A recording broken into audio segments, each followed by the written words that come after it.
All right. Good evening, everybody.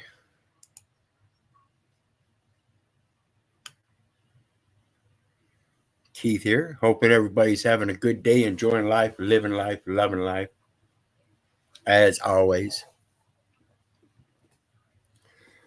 We're going to be going over a master custodial agreement. This one happens to be from Iowa, and I would hope everybody would start looking some of this information up in your own state. I tell people all the time, don't believe me, don't believe your neighbor, don't believe the government, and for crying out loud, don't believe your mother. So do your own research so you know. So master custodial agreement, and just put your state in front of it. And this one here happens to be the Iowa master custodial agreement that we're going to go over. Before we get started, I want to remind everybody, hit that like, share, and subscribe button. If you're on Hecklebus, get over to El Perro and do the same. And if you're on El Perro, get over to Hecklebus and hit that like, share, and subscribe button. There's a PayPal link for anybody that wants to share some love, and we're going to get into it. That link is down below for anybody that wants to join the panel. Feel free to come on up. And let me find this.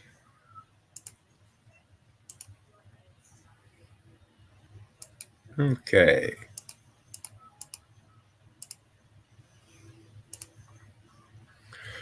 Now this is what's known as a public offer. What you've got here is an instrument that you can print off. It's in document form in the electronic record. And you can print this off, filling in all the information here. And it's got the recitals. And here it says Iowa Code Chapter 12C and the administrative rules, which is in reference to the administrative law judge. Okay. And regulations adopted. I cannot impress upon you enough the term adopted by the treasurer in furtherance thereof, collectively the public funds law. Administrative rules and regulations are public funds law. Are you getting it? All of the property that this custodial agreement holds, as the state holds all property, has converted all of that property to public funds. This is what backs all of their funding. In case you hadn't realized that was 1933. They removed the gold clause. And what'd they do? For all property. Whereas to secure the public funds on deposit at a pledging bank.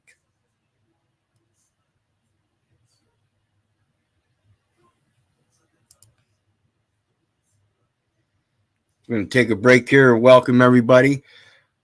Kara Hans, Tom Case, Witness, JLV, welcome. Again, that link is down there for anybody that wants to join. If you're on Facebook, I forget to say this quite often, but if you're on Facebook, you got to come to one of the YouTube sites and get in the chat. The link is pinned there, and you're welcome to come up on board. Greetings, Chris, for real. Again, I want to remind everybody, do your own research. So we're talking about the master custodial agreement, and all you have to do is put in your state master custodial agreement, and something like this document should come up. Living Horizons, greetings. So let's get back to it.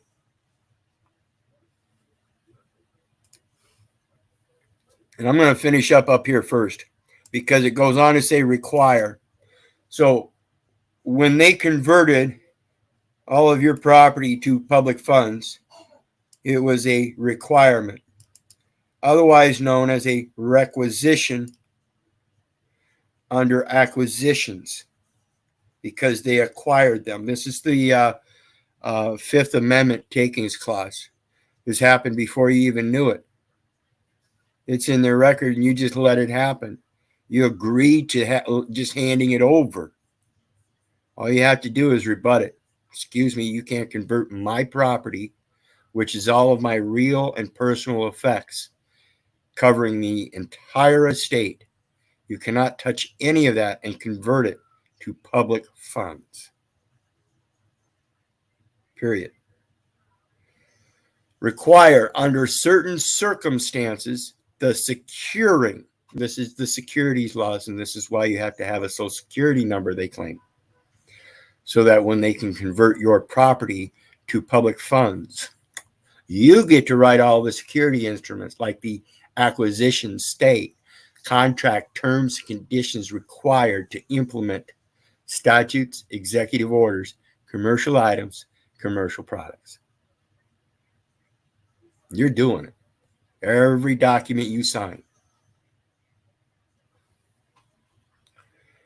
Securing of deposits of public funds in depositories through the depository's pledge of certain collateral.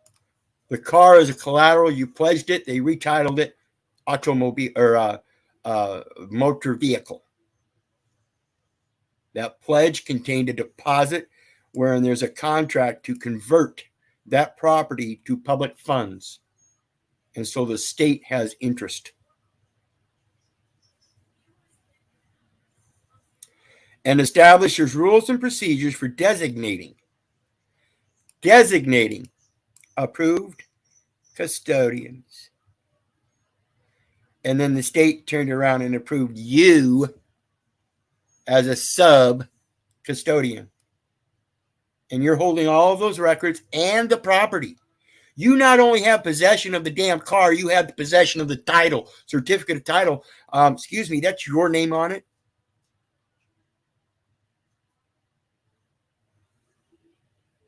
You have priority rights.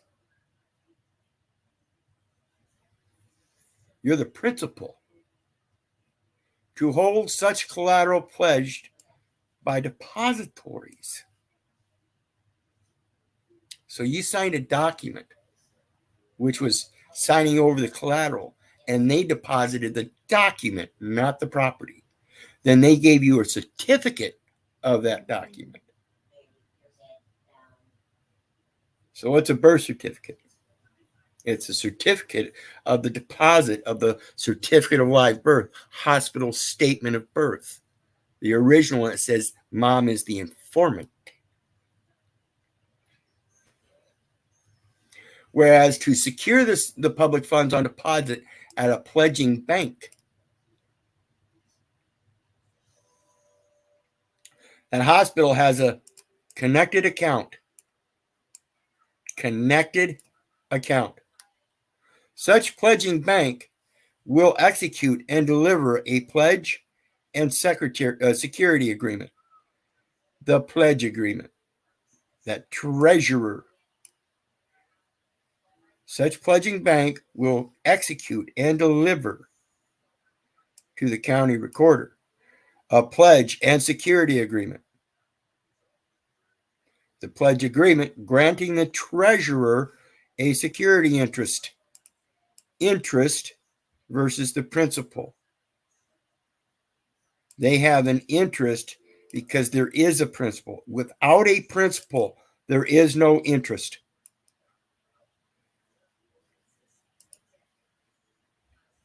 Is everybody keeping track? Any questions? Greetings, Steve. Greetings, La India Maria. Everybody else. Again, for anybody on Facebook, you have to come to one of the YouTube channels to hop up and get in the chat and hit that link if you want to come up on the panel. In the meantime, be sure to hit that like, share, and subscribe, folks. And to the collateral pledged. And to. So the collateral belongs somewhere else, and they have a security interest attached in and to. That name comes in several styles, and it's specifically for commercial instruments, whether it be admiralty or maritime style, pledged by such pledging bank, and all rights relating thereto, pursuant to the terms and conditions of such pledge agreement. To secure the public funds on deposit at a pledging bank, Federal Reserve notes are public funds. 12 USC 411. Learn it. And for no other purposes are allowed. And you'll read in there common and plain language that says it's for transfer agents providing advances from one Federal Reserve bank or institution to another. That is a public fund. You go in and you get a check and you cash that check, and they're going to give you the public funds on deposit as a pledge at a pledging bank.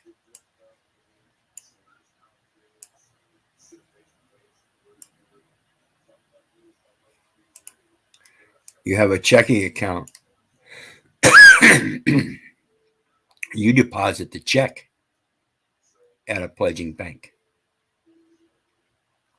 And then they turn around and provide the public funds that you secured because you signed it. You signed the pay to order. You signed as a military officer ordering someone else in rank to do something for you or your person.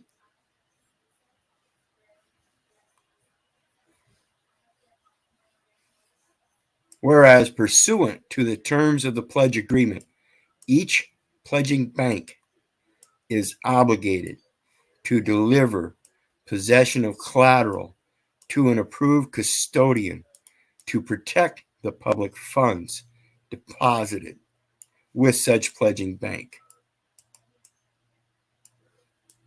Each pledging bank is obligated to deliver possession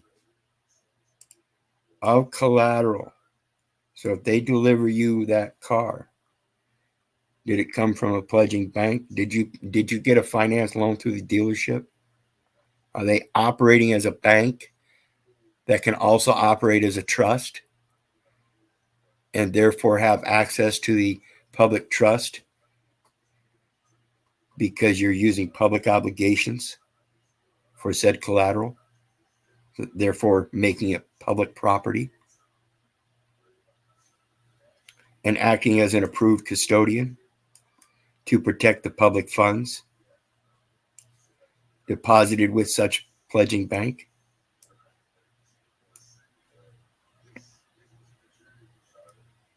Whereas custodian has agreed to serve as an approved custodian. You better start reading them documents, folks.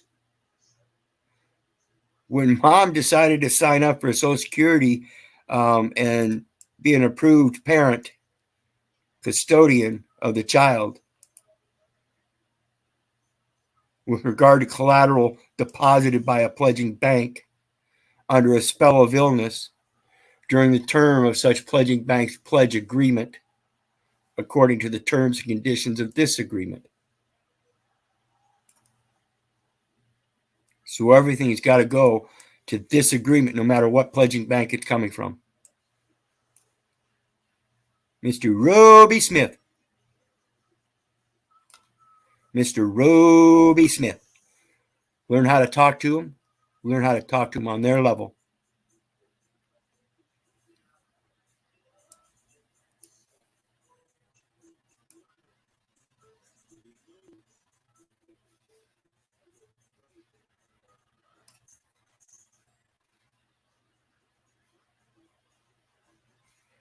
Certain depositories individually, I said individual record. That bank account, that's an individual record. Unless you got a corporate record. Wait a minute. isn't that individual record also a corporate record? Of course, you're dealing with corporate funds. And without distinction, a pledging bank, certain depositories individually, and without what's in your wallet? Did you deposit something in your wallet? Are you subject to disbursements? And did they disperse you? Pledging bank and collectively the pledging banks. If you're operating or acting, conducting the similar transactions and conduct of a banker, then it's presumed that you're working for a bank. And again, I remind you, 12 USC 411. Read it, learn it. Greetings, Salted Cedar, Austin Murphy, JLV, Freedom Grower. Welcome. The link is down there for anybody that wants to join the chat. Make sure you hit the like, share, and subscribe buttons. And the optics are high, Truth Yo. What is this? We're talking about the master custodial agreement that the state puts out and all that spell of illness that everybody's born in at the local hospital. And they make a certain deposit with the county registrar as an agreement with the treasurer. Certain depositories, individually and without distinction, a pledging bank, and collectively the pledging banks shall also become parties to this agreement for the purposes and in the manner provided herein. So what's in your wallet? Are you acting like a pledging bank? Are you using their public funds? Are you acting like a transfer agent, calling yourself a resident or a United States citizen? You big dummy corporations. Recitals. Whereas Iowa Code Chapter 12C and the administrative rules and regulations adopted, like I said earlier, pay attention. I cannot stress that enough. That's all this shit is. Even though the English language is an adoption, it's an adoption of multiple languages prior. Science is an adoption and a divorce, you could say, depending on what happens throughout time. What theories are generally more accepted as time goes on. That one's thrown away and a new one's projected. So it's just a matter of what the people adopt through their own concepts. The better you are able to adopt that which is real, the more you're going to be able to see, the more you're going to be able to hear, the more you're going to be able to do. The more you're going to be able to observe, and the more you're going to be able to speak on it. Coin your words or purse your lips. You really want to deposit something somewhere, deposit it somebody's eyes and ears that know what the fuck is going on. To secure public funds on deposit. Deposit on a deposition.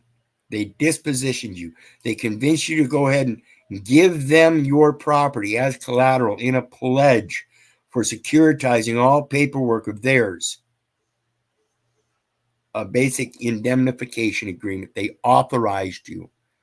The authorized representative giving an unambiguous signature on the instrument on deposit is therefore not liable for the person named in the instrument, because the instrument is the accounting record and that's held at the bank. You only hold a portion of that. You hold an instrumentality. At a pledging bank, such pledging bank will execute and deliver a pledge and security agreement, the pledge agreement granting. So who holds the obligation? The trustee. His only obligation is to make sure everybody's following the fucking law. If he doesn't, that's automatic breach of trust. And it's by proxy, executor des tort, because he's effectively administrating the estate in deceit. Now, if somebody else comes above him who should know better and starts helping him execute and deliver such pledge and security agreements, there might be a bigger issue. Might be collusion, conspiracy, deprivation, color of law, yeah, all of it, the whole 9 years. And this is why you got to give them notice that you're not stupid. You understand the trust. So granting the treasurer. So who granted treasurer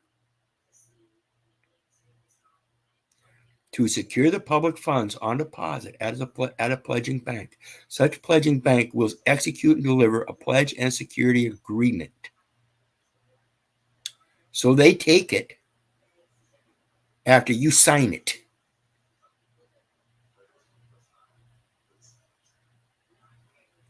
To secure the public funds on deposit at a pledging bank, such pledging bank will execute and deliver. So who grants it? You. Look up benefactor. Benefactor versus beneficiary. And it's going to tell you the benefactor gives to the beneficiary. Look up grantor versus beneficiary. It's going to tell you the same thing. The grantor gives to the beneficiary. So yes, you are both grantor and benefactor. They are synonymous. All these gurus in trust law trying to tell you, well, you can't do this and you can't do that. The fuck you can't. Come out of your babble. I challenge anyone to dispute that. That's their own trust law. They defined it under their trust law. And it's a basic, simple concept. You have the right to seek your counsel in your greater power, and no one has any right to interfere with that. That is your right of privacy.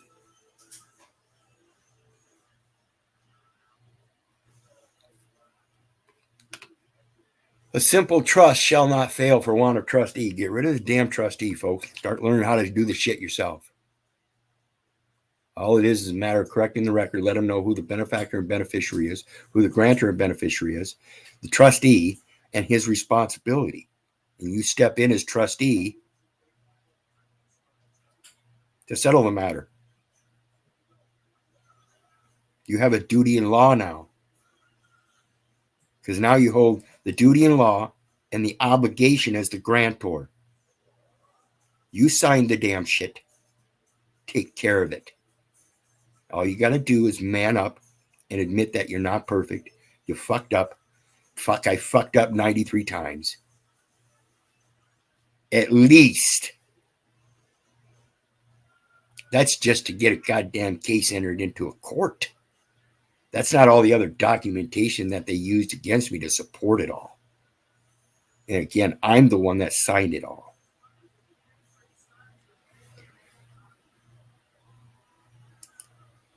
Whereas, pursuant to the terms of the pledge agreement, each pledging bank is obligated. Now, as I discussed before, and again, they're the holder of the record. Now, the name is one thing. That is actually what they call your name. It is actually attached to you. And what you did was attached it in a security agreement, signed the damn thing, and gave it back to them so they could assign a number to it. Now, all of the records and research I've done indicate that the number is the obligor, the identification of the obligated party is obligated or identified by the obligor, which is the account number. They're the ones that are holding all those instruments in possession of supposed collateral. And they can't prove that you're in fact a trustee unless you keep admitting it. If you're a trustee of your own private estate. And you have the right to collect up all of your property, real and personal effects. That collateral they're holding on to is nothing but that document of title. You gather all them documents of title up. Send them back to the state agency. Expenses incidental to transfer title to the agency. You bundle them all up with a directive to transfer title on up to the United States. Expenses incidental to the transfer. They're going to settle and clear all of the accounts so that no person is held liable in any court. That's a directive to go and transfer that new estate with a new name and transfer it to the Postal Service as a trust account established in private.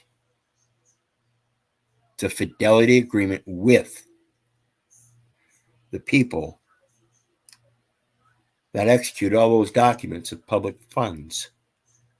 They're the protector of those public funds. Use a goddamn Federal Reserve note to go down and buy a postage stamp. Post age. You old enough? You man enough? Man enough to speak your own voice? Speak boldly as you ought to? Whereas the custodian has agreed to serve an approved custodian with regard to collateral deposited by pledging bank during the term. Such pledging bank's pledge agreement, according to the terms and conditions of this agreement. That Social Security agreement is tied right in here. Treasurer of State, Secretary of State, Bureau of Vital Statistics issuing a birth certificate, which is an instrumentality, a negotiable instrument. Bureau of Vital Statistics is directly connected to the pledging banks because they are themselves regulated by the Department of Commerce.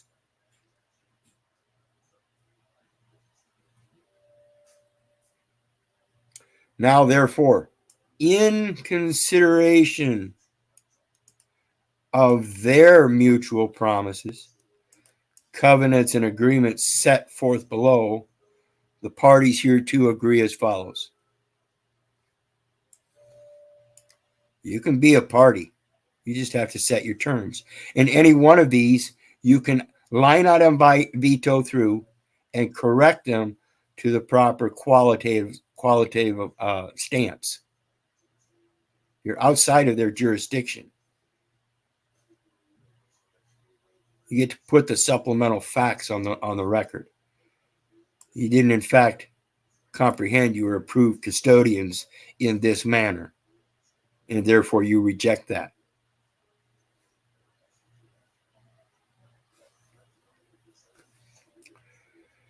Definitions. As used in this agreement, the following terms will have the following meanings unless the context requires otherwise.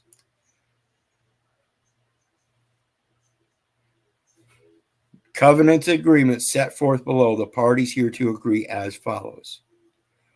The following terms, so they agree to the following terms. So when they rewrite the terms, they did not, in fact, follow these definitions. If any of them are defined any other way, for any kind of custodial agreement in connection with this, for a designated custodian authorized to do so. As used in this agreement, the following terms will have the following meaning unless the context requires otherwise. You volunteered it. It wasn't required. Quit volunteering. Affiliate shall mean when used with reference to any person. Any person means any identification. Passport, driver's license, ID. You go down to McDonald's, you get that badge on, that's an identification. Leave it the fuck at work. Why would you take it anywhere else? One of the things about doctors, they're driving home and they come up on a scene and all they got to do is say, I'm a doctor. People will step aside. They don't have to show their fucking ID, do they? The fuck makes them so fucking important? Nothing. The problem is nobody's speaking out. Speaking boldly as you ought to.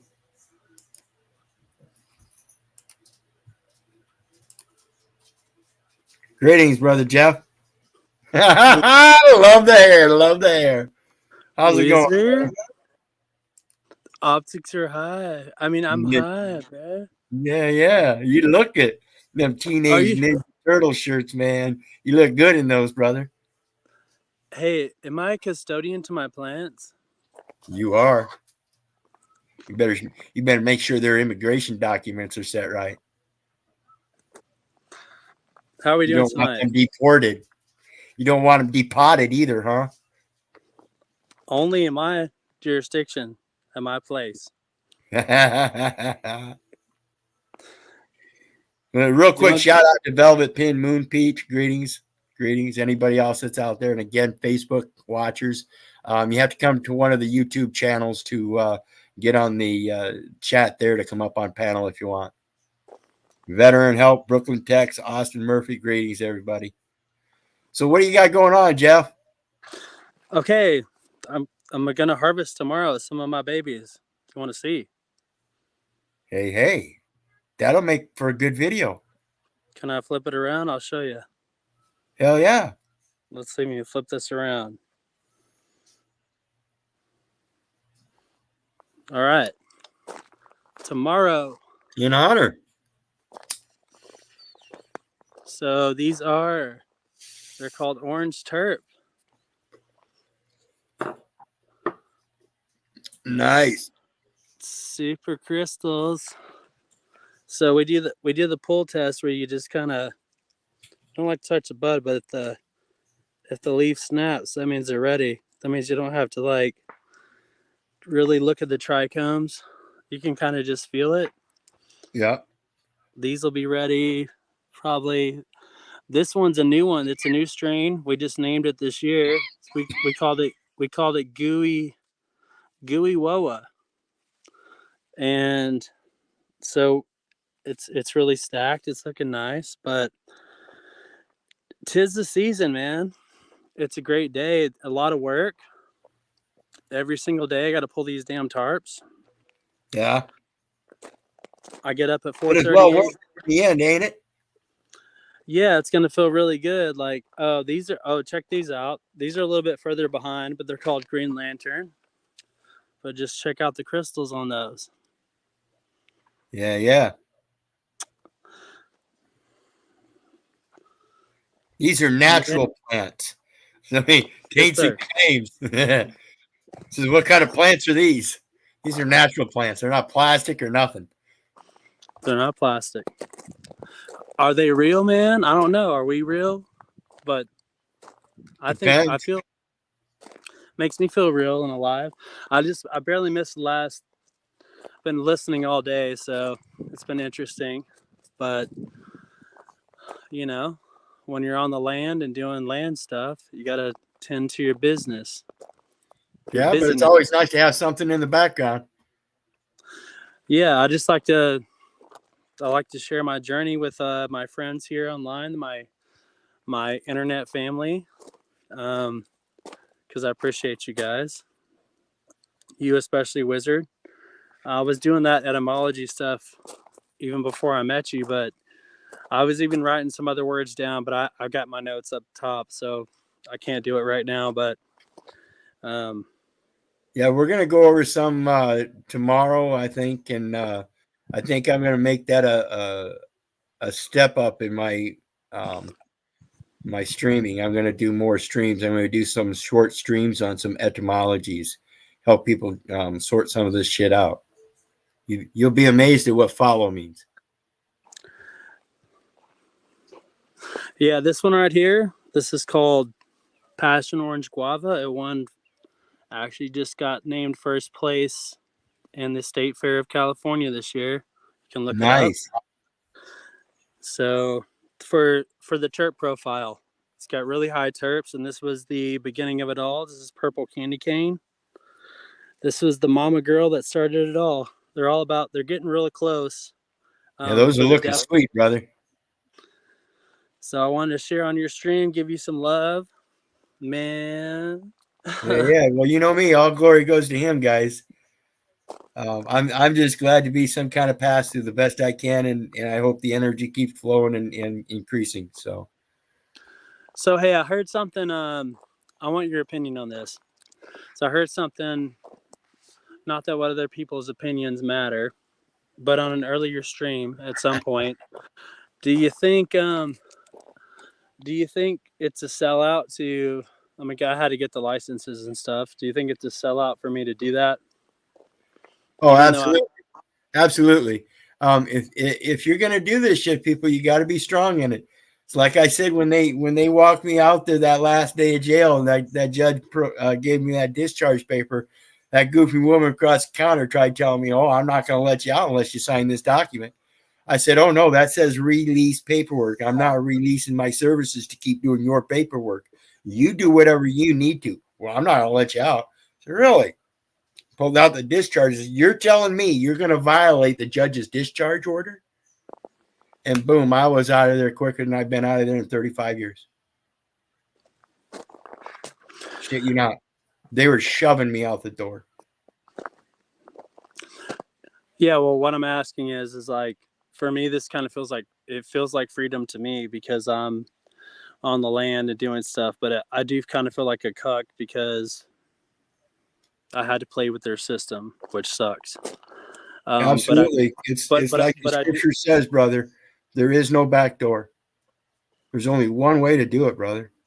That's why people ask me, Keith, why do you pick such a hard path? I don't. It's the only one I see because I want to see nothing but what is true. So that's what I'm looking for in everything. So I say, if you can't come to me with truth first, sorry, you're already at a disadvantage. I get you. I battle with that, but I also have thought like compared to an office job or anything else, I kind Yeah, of have I live on the land and I wake up, I roll out of bed, and this is what I do. So I've got no boss but me. So I kind of feel like I beat the system in a way, but technically I haven't really beat well, it. there's improvement. I mean, There's totally. You improvement. know what I You're mean? winning. You're winning. There's improvement, and you're winning. You're doing things that other people haven't, and you still got a ways to go yourself. So you're going to Yeah. learn and help others learn. Okay, Wizard, I'm going to turn it back to you because it's your broadcast, but I just thought I'd give you a little love, and I'm going to still be here. Just going to listen because I know you're teaching. So I'm here to learn or listen and learn. So, Awesome, awesome. So anyway, the basic principle is you got to learn from both sides of the track. You got to learn good and bad, the ups and downs, and know that you're going to have both improvements and setbacks. It's just a matter of how you're going to deal with them to make sure that you progressively get better and better. It's like my analytics and what Paul says. I don't give a fuck about the numbers. My analytics show consistent growth, steady as she goes. And that's all that needs to be to prove that what I'm doing is at least progressive and growing. Anyway, so let's get back to it. And while we do, I want to remind everybody hit that like, share, and subscribe button. Go ahead and feel free to hit that PayPal button and share some love if you would. And we are back with definitions. Like I said, person. That's nothing but the name in the paper. It's the ink that absorbed into the paper. That is the person. And you are not liable for the person so named in that paper, particularly if it's a title, all uppercase. Who is the holder of that title? The United States, the United States citizen, coming last name first, comma, and then the first name, and sometimes the middle name or middle initial. Each person that directly or indirectly, so it could be all of those persons. Each one of us can have as many persons as we want. All you got to do is think of a name and give it a number. A lot of times, not even that, just the name. Directly or indirectly, controls is controlled by or is under common control with the person referred to. So, as a custodian, thinking you're a custodian of your child, you're holding all of the records, which is the person. You're the custodian of the person you've been assigned errantly and referred to as the person now. And you associate and identify as the person with those IDs and licenses and all that. Quit it.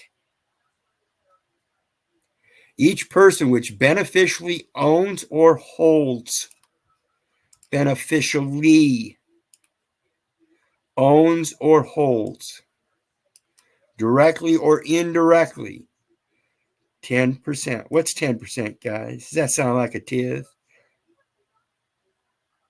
They can't accept anything unless it's at least 10% considered a gift. Did mom grant them, give them, gift them? Should she have not done that? She was in a spell of illness, inpatient hospital treatments, of which she registered for. In the inducement of certain deceptive forms of language, percent or more of any class. And this is why they classify everybody. You went to school and you attended many classes, and they were ranking you and giving you grades of voting securities of the person referred to. So when you think your vote counts, no, it doesn't. What counts is all the fucking documents you signed for the statistical record saying otherwise. So no matter how much you want to protest to paying taxes, you're agreeing that you're going to pay taxes by paying the fucking taxes, you fucking big dummy corporations. Each person 10% or more of the voting securities of which is beneficially owned or held directly or indirectly by the person referred to, and each of the person's officers, directors, who's directing you, who are you taking directions from, why are you keep listening to them, proving that you're taking their directions, you big dummy corporations, joint ventures, adventures, as investitures and vestiges, investments, and partners. The term control for the purposes of this definition, including the terms controlled by and under common control with. So under common control with the Social Security Administration, as a trustee for the United States, you are also a trustee, a custodian of a record that doesn't exist in the United States, a birth registration record.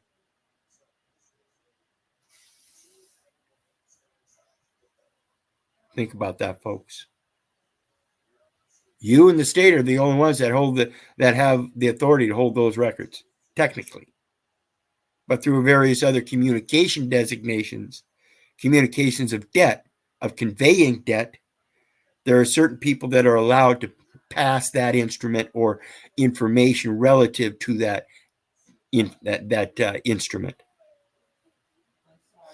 particularly by electronic communications nowadays. Dispatch to Squad 53. We have a suspect at large. Ooh, ooh, ooh. They're going to go seek to find out if you got an ID. And then when they pull you over, you give them a fucking ID. You big dummy corporations. Means the possession, directly or indirectly, of any instrument. Securitizing collateral. Of the power to direct or cause the direction of the management and policies of the person in question. Means the possession, directly or indirectly, of the power to direct. 50 U.S.C. 4305, a directive for full acquittance and discharge. I've been speaking about this.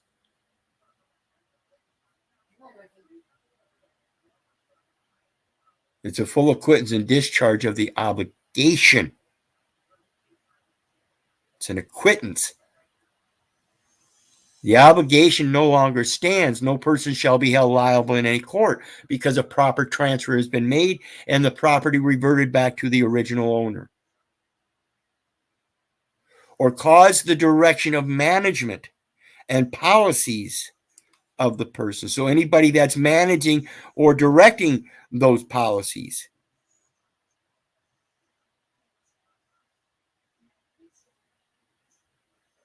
You do get to direct them. You do have that power of the person, and you do so in question. They're telling you right before your eyes, quit making the false claims. If this, and this is so, as the records will show, they've been entered in error. I repent for my accidents. I forgive all mistakes. Please redirect. Business day shall mean every day other than Saturday, Sunday, and any day which is a legal holiday under the laws of the state of Iowa, or is a day on which the treasurer's office or banking institutions in Iowa are closed. They can declare a banking holiday anytime they want, folks.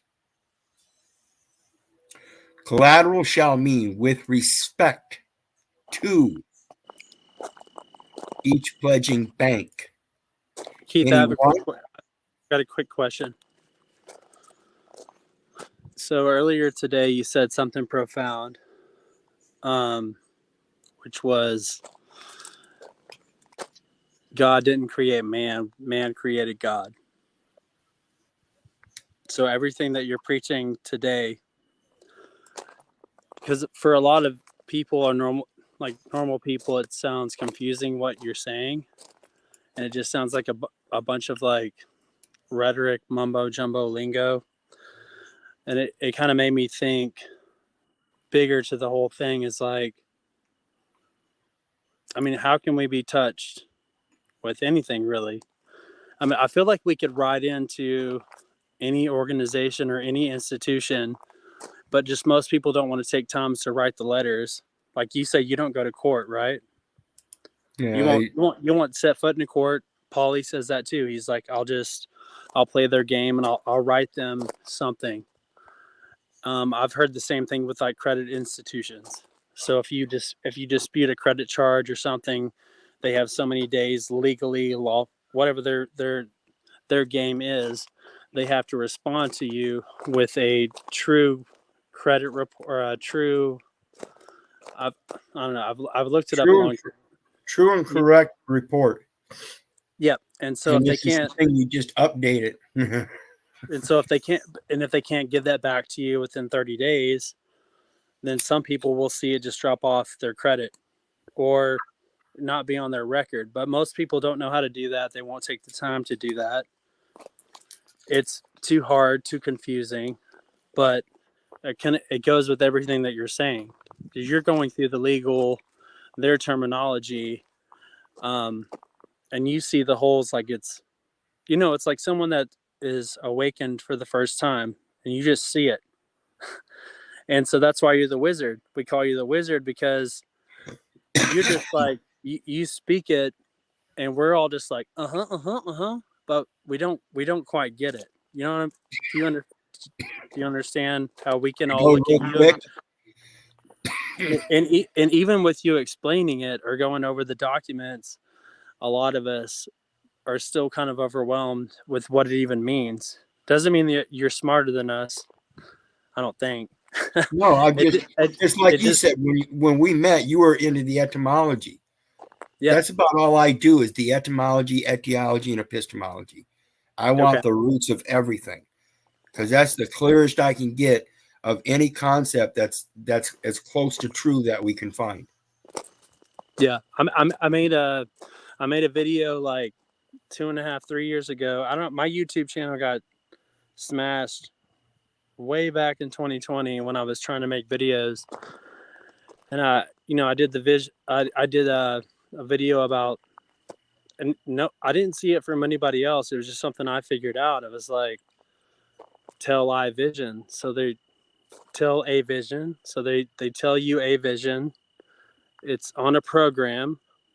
Remote. You have a remote control on a channel. So they're channeling you on a tell a vision. So they're going to tell you a vision. They're going to program you remotely, and you're doing it to yourself. And so once I saw it, I was like, they do it subliminally our whole lives. Well, And yeah. then Well, they used to be really out front with it because, back in the 50s, you know what they called the remote? yeah. Bitch. Oh.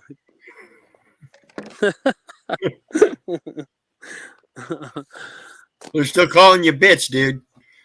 You just don't know it. Yeah. So what do you say to the people, 90% of the people that are never going to take action and understand what you understand because you're the word wizard? I don't. I just speak, and those that are going to hear it are going to hear it. Those that do the research, they're going to see it. Okay. Agreed. I hear you on that. I can explain it to you, but I can't comprehend it for you. So I'm not going to That's sit there and waste my time doing it. no, I've heard you say that several times, and sometimes I'm like, man, I wish I had his comprehension, but I do listen. You'll And get it. Like I said, you said you were into etymology. I just do it more. And I'm yeah, telling you, the people that ride a bike consistently throughout their life learn how to ride it better. It's yep, something they enjoy. This etymology is something I enjoy because it releases my mind and all of the fears I've had in my life. I can stand up, like I said. The officer wants to sit there and try to spew the shit. First thing out of my mouth is you trying to tamper with a witness. yeah. Then I'm going to tear his own words apart. Anything you say can and will be used against you in a court of law. And this is his world. Don't know what to tell Okay, you. what? It's the land. Okay, I just wanted to chime in with that. I'll let you continue. All right. Well, and again, I want to Oh, remind everybody the can you drop your StreamYard. can you drop your PayPal link in the description, Yeah, I please? just did. Okay, Yep, I thank you. just did. Thanks. And I also have that StreamYard link pinned up at the top for anybody else that wants to join the panel. And be sure to hit the buttons to help the algorithms, guys. So let's get back to it.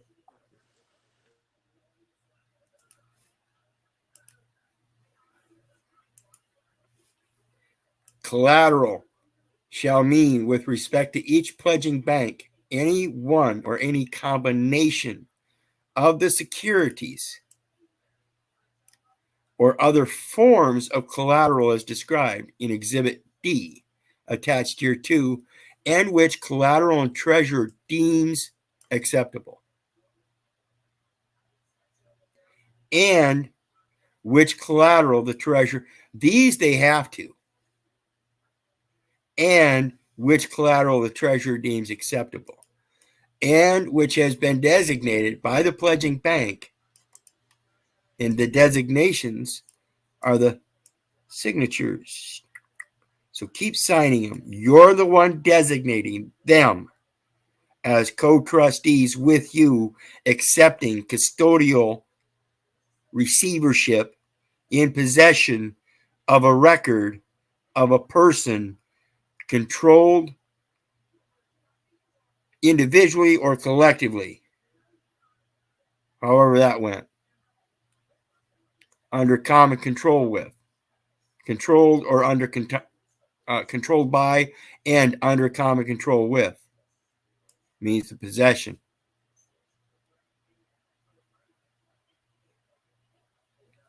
By the pledging bank as being subject, the being is subject. It's in the language as being subject to the security interest rather than relative subject to the security interest. All you got to do is line out on veto, relative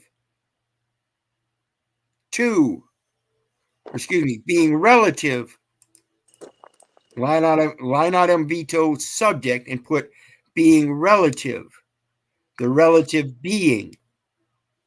to the security interest of the pledge agreement in favor of the treasurer, together with all proceeds thereof.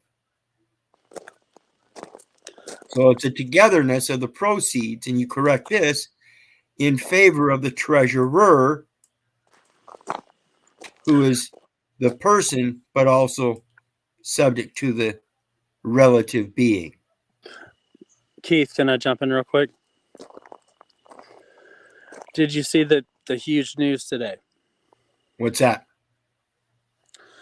So, regarding cryptocurrency and XRP, the SEC.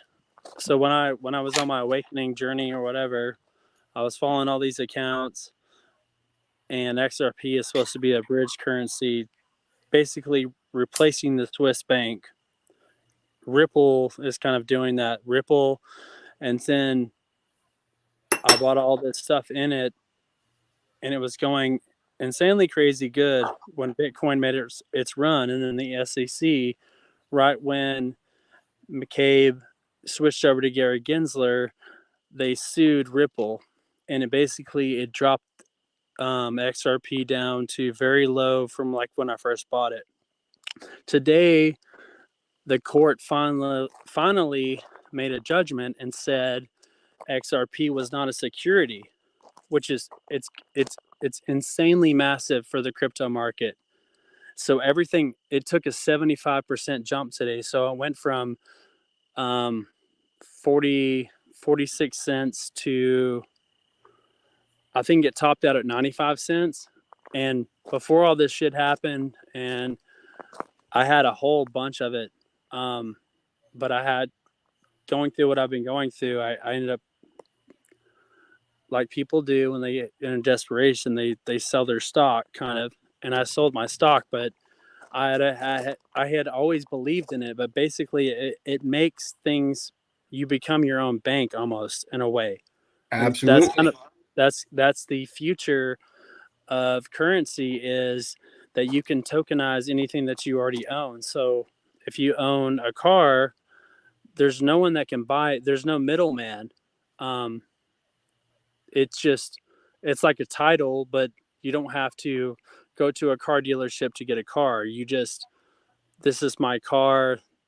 You just don't need banks to play the middleman. And a lot of people don't realize this is one of the biggest. It goes back to there's some huge case way back in like the early 1900s about securities and oranges and all, or something like that. And this just happened today, and it was a huge, huge revelation. I've been holding on to that for a very long time. Like 3 years, I bought my first thing back in 2020, and I've been waiting. And today, this huge judgment came from the SEC, and the judge said XRP is not a security; it's a currency.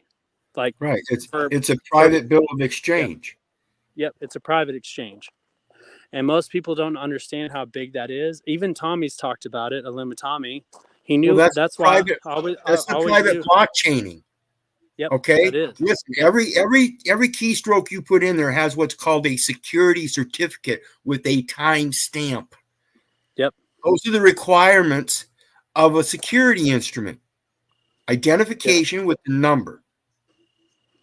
Yep. And so, I mean, it's going to be a momentous day in history, and most people didn't even know what happened.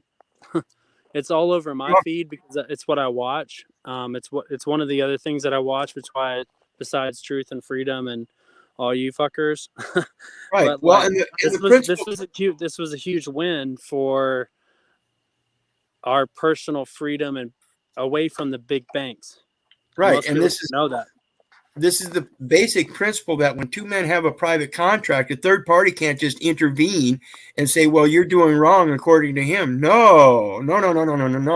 Yeah. They already set the value privately. You can't come in and try to force them to follow your value system. And this is why I keep telling everybody that's the importance of the private blockchaining. the private blockchaining that I have on my .art site. Yeah, your own web. Anybody tries to touch that, that's automatically recorded as against my estate, a private estate.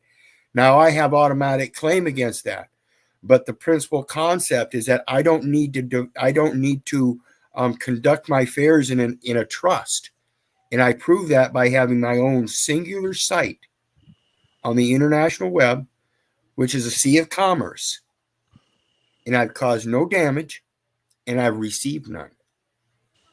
And that if I do receive damage, I'm capable of taking it to port to have it repaired.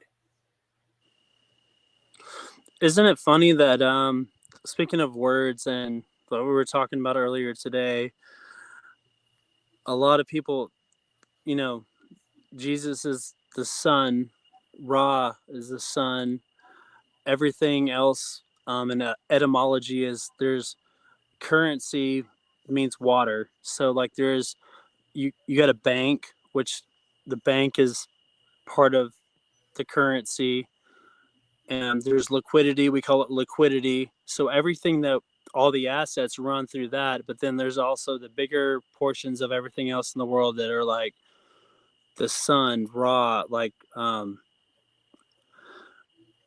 the the wording, it almost seems like it goes through the earth, wind, fire, like all of it.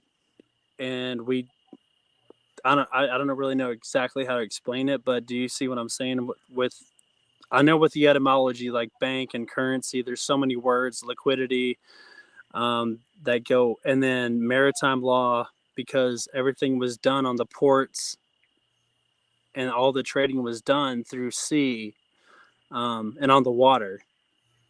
What are your thoughts on that? Well, I've got a lot of thoughts, and like I said, I'm going to be doing some videos, and that's going to be one of them.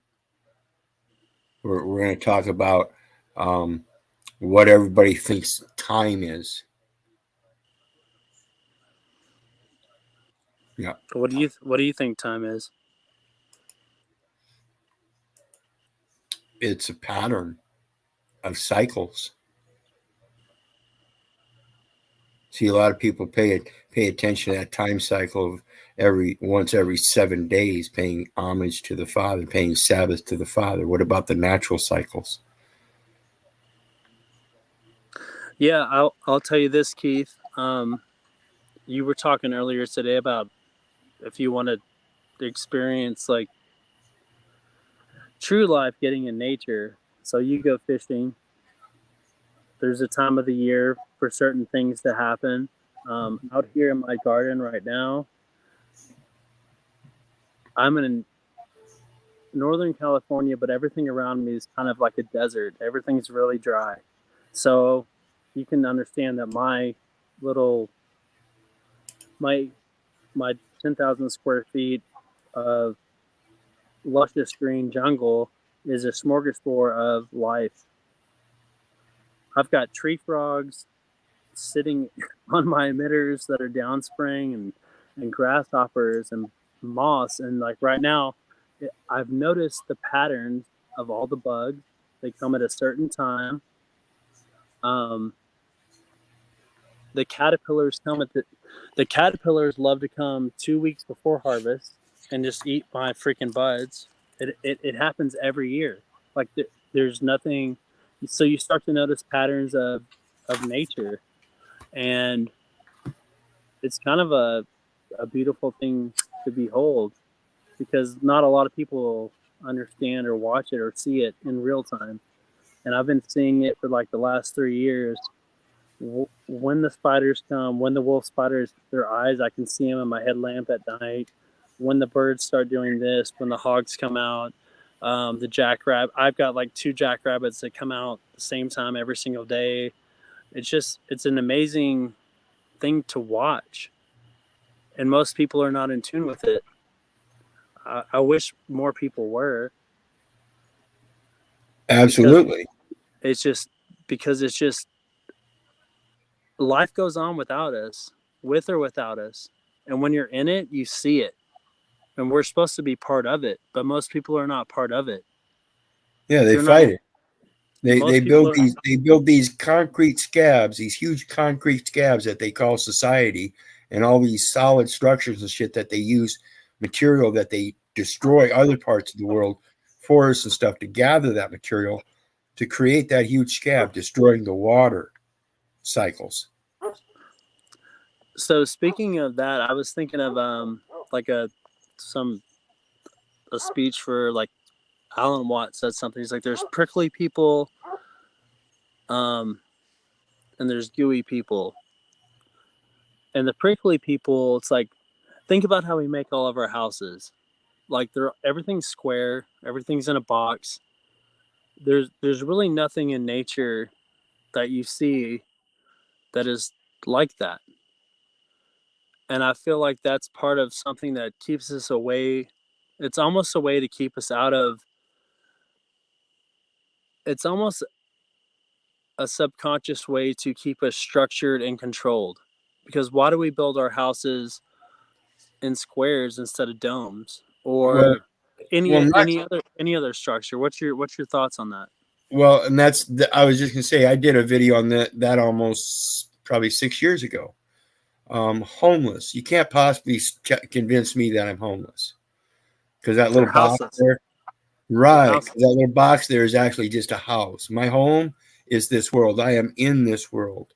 I am in my mother's womb still, and I'm just passing through.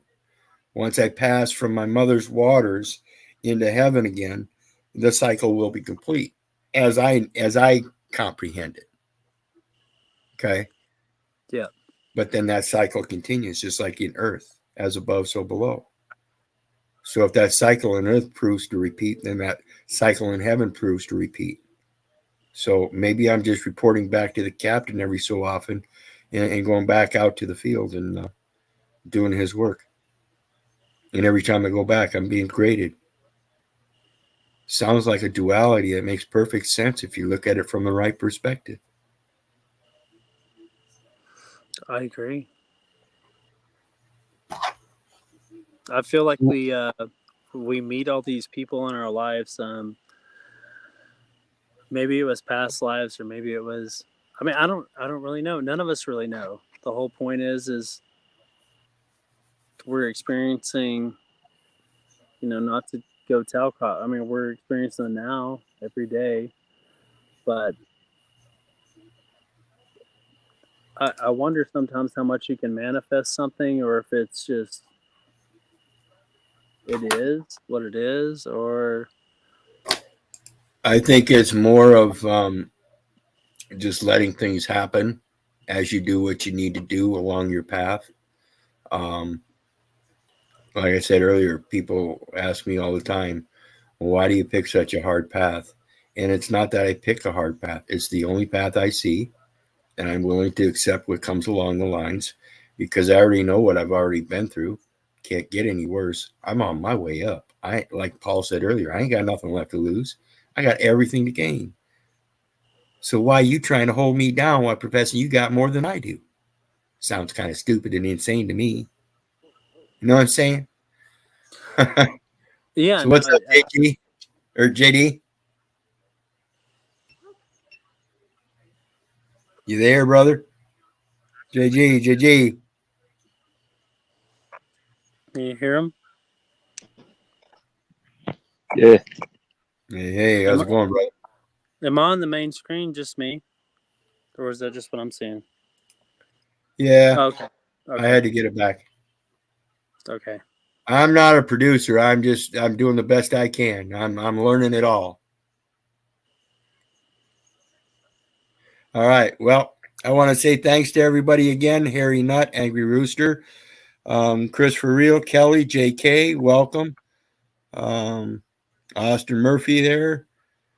Greetings, everybody. Be sure to hit that like, share, and subscribe button. If you're on Hecklebus, get over to El Perro and do the same. If you're on El Perro, get over to Hecklebus and hit that like, share, and subscribe. Help those algorithms get these things out. And in the meantime, let's get back to it.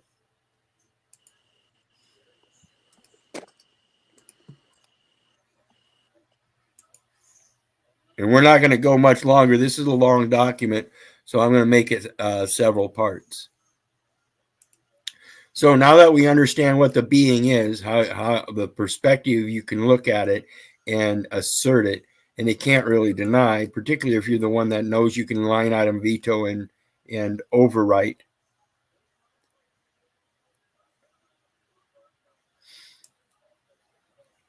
Eligible collateral shall have the meaning given to that term in 781 Iowa Administrative Code. DTC shall mean the Depository Trust Company, New York, New York. So I don't care who is trying to tell you, oh, we don't go by federal. The fuck you don't. Your funding is from the Depository Trust Company, New York, New York, to the federal government. You big dummy corporations. References to DTC include its MBS division, formerly Participants Trust Company, and now it's the Depository Trust Company. See, before they called you participants, now they're calling you depositaries. Excess public funds. Abandoned property that gets converted to public funds because it's in state hands and they don't want to store it. So it's surplus property and gets auctioned off. Okay, it's the collateral that funded it. And the collateral, the material property, those cars that are towed off the side of the road. And if you don't go back and get them out of their storage facilities after they committed a felony, turning them lights on and them sirens, violating international distress codes, false alarms. That's why it's a felony, 15 years. It's an international violation, folks. Learn this. Financial institution. This is the last one we're going to do, and then we're going to, if we have any more discussion, we'll do that, and then we'll start with insurance policy next time. Financial institution shall mean a corporation engaged, classified, classes, ranked, yeah, gauged, mortgaged, the death gauge, the gauge of the person, the personal record. And you are an ensign, ENSIGN, ensign, designated in the business of banking. In the business of banking, you're holding financial instruments. You are in the business of banking. Now, you can be in the business of banking as a grantor, lending unto the nations by supporting their banking system by giving it credence, credit, and thereby lending credit and not collateral. You sustain the collateral in an escrow account in holding in a private trust. The one holding it is the trustee, and it's known as an escrow agreement. Because you're conducting the similar activities. That's all it is. You are not necessarily in the banking business, but you are engaged. You are giving it consideration. You are giving it value. You are making a measure. Stamps and other representatives of value. 18 U.S.C. 8. Obligations and other securities of the United States. Stamps and other representatives of value. Wizard, can I ask you a question when it comes to grantees, grantors? Let's say your credit card company, which you had a contract with, and you did that knowingly, but let's say you default and they sell it to another creditor or debtor, but they don't do it with your consent, and so you have this third party calling you to collect a debt when the original contract was with, let's say it's Chase Bank, and Chase Bank can't get the money from you, so they sell your debt to another creditor, and then those people start calling you. Technically, you never consented to that contract. So when they assumed your debt and they bought that debt from Chase, wouldn't they be liable? And now they're the ones that they bought. Chase sold that debt to someone else to try to get the money because they never thought they may never get it from you. They sold it to them, and now they're harassing you trying to get it, but they sold your debt for pennies on the dollar, maybe 10 cents for what it's worth, because they do that to everybody. Now that place is calling you, and I've sent them a message back saying, well, you assumed my debt because I never agreed unless you can give me the original contract to something that you apparently assumed. Thank you for assuming my debt because apparently I never had a contract with you. What are your thoughts on that? The basic, simple thing I've been trying to point out is everybody's conducting a contract with the post office. You're using that address. Okay, that address, that name at the top is the name of the agent, and it's using a security instrument known as a street name security with its bonding number, which is the number that the Postal Service assigned to the street name that the municipality created. Okay, that's the copyright trademarks. Okay, that's shared. Okay, That's why so the municipality gets to write all the municipal bonds. It's a mayoral form of government, okay, and they're treating all of the people that claim to be residents as agents, and they're claiming resident and using a residential address. But again, it's the definition in a trust. It's expressing that trust. The municipality, the state, and the federal zoning improvement plan. okay, well, in layman's terms, like what I said, does it make sense that someone can transfer debt, buy my debt, and then try to collect it from me, whether I'm a resident or not? Maybe it never made sense at all. Yeah, they can't. So if I wrote them a letter and just said, I am not the, what would the word be? You're now the grantor, or they were the grantor. I don't Yeah, know. I'm the benefactor. I'm the one that placed the facts to all the beneficiary records, and I'm supposed to receive the beneficial effects, and that would be all the real and personal effects of my estate.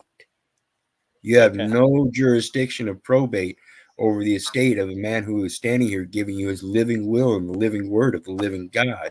Do you hear us now? Yeah, I said that. I basically wrote them and said the corporate entity, Jeffrey Pizer, that did the contract is not me. I'm a living man, and now I wrote it pretty good because I listened to something else. But I said basically now that you assume the debt, you are the grantor did this blah blah. But I'm saying it all wrong right now. But it made sense to me when I wrote it, and I don't. They probably just thought I was crazy, but it made Well, a sense lot to of me. people think I'm crazy too, but one of these days it'll be coming full measure, and it'll be taken care of one way or another.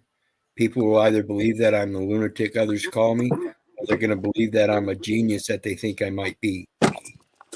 I think you're a genius. I can't word it like you just yet, but I'm keep learning. So I hope my question made sense, and also to the listeners, because I think a lot of the people maybe had the same questions I do. Um, I do feel. I think I asked Paul about it a long time ago because I said, well, technically, as a man, I made that contract. It's not like I'm trying to get out of debt. But Exactly. then, That's why I say you got to learn how to one, repent and ask for forgiveness while at the same time helping educate them in correction of the record. yeah, because once you know that it's a fractal banking system, they don't have the money really to lend you. They're screwing you. You get kind of pissed off, and then you're kind of like, you know what? You're doing all these illegal activities, and you're usurping and doing all these things to me.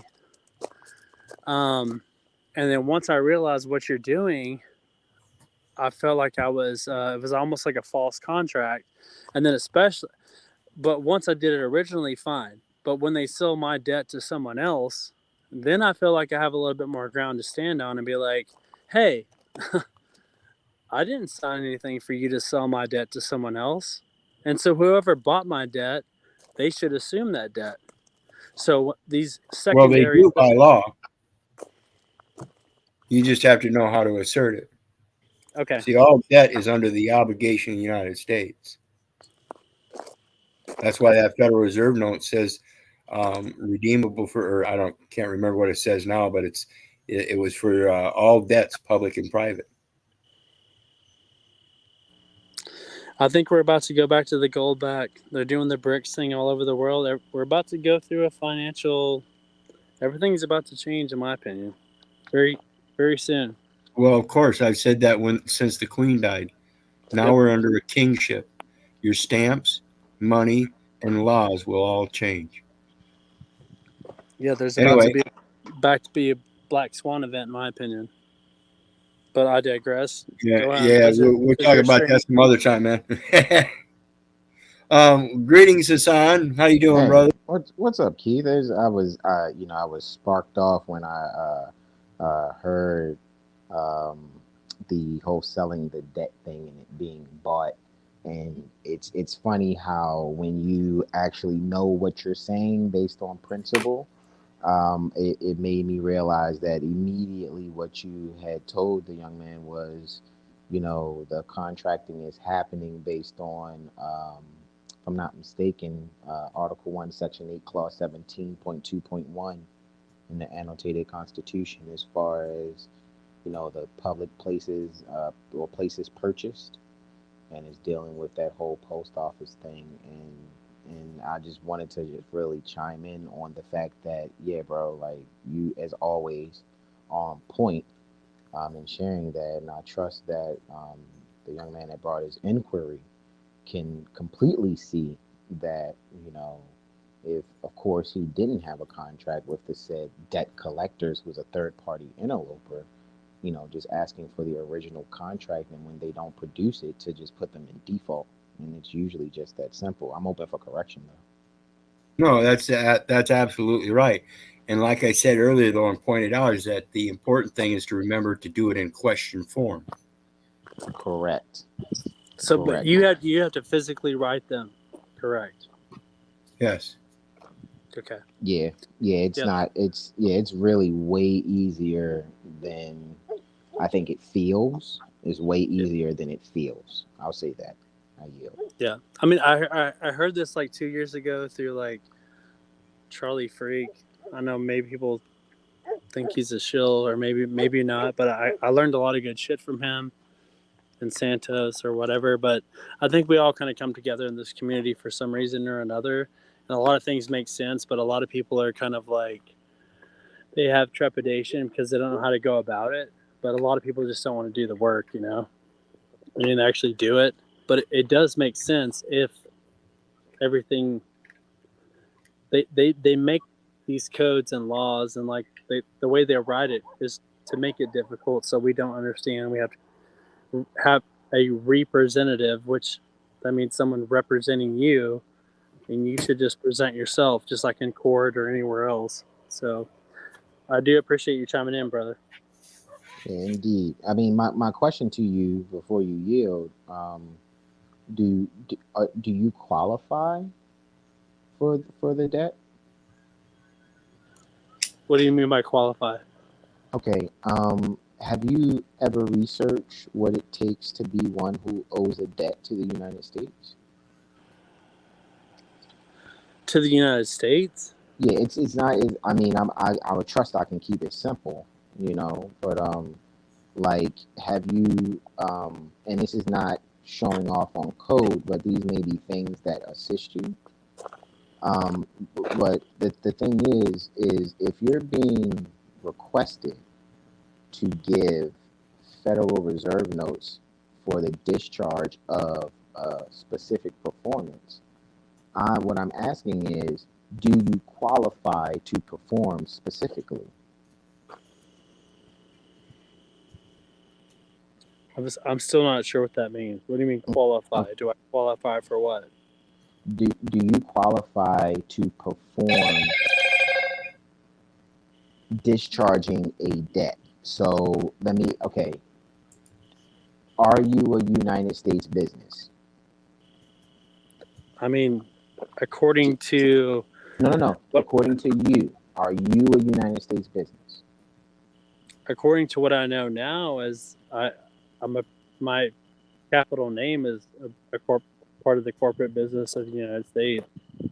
Could you, okay, is there some record that you could request that proves that, and a competent witness can come and provide competent testimony to what you just said?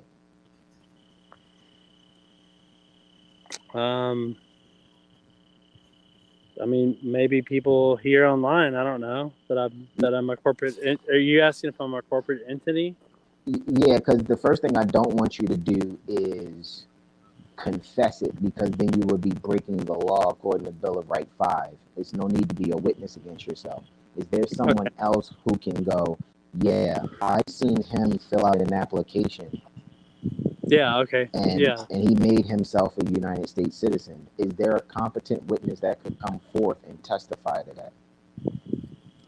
Yeah. Not that I know of. Exactly. So with that being said, off of that, you never applied to be assumed to be one who has to discharge a debt. So like codes, like, because what Keith was also telling you was the address also is dealing with trade zones.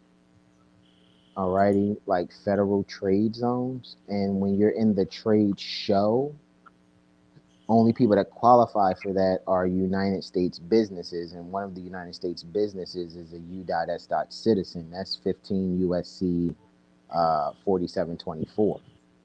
Trade shows, and that's where it's defined. And trade is defined as payment. So, and also, correct. and also, haven't you said, Keith, before, if you're not a resident, meaning you don't. There's something that Keith has explained about resident. 19 USC 810. Is that what it is, Keith? Correct. Tell them you know about it. Good. Tell them who you heard it from. Yeah, 19 USC 810. So if you're not in the zone, if you're not a trade zone resident, because all of those tie in. It's not that like, oh, let's sound highfalutin and intelligent like we know some codes. You're not knowing the codes to save yourself. You're knowing the codes to prove to them that you don't qualify to be held to the obligation. Absolutely. It's almost like, okay, so let's say you work at McDonald's and you're a McDonald's manager, and I'm just somebody walking past the McDonald's building, and you go, hey, you, Hassan, you didn't show up for work today at McDonald's. I have to write you up for a no-call, no-show and fine you 55 cents and bring some potatoes so we can make French fries off of your back. Would that be fair to me? Because now I need to ask you, when did I fill out an application for employment?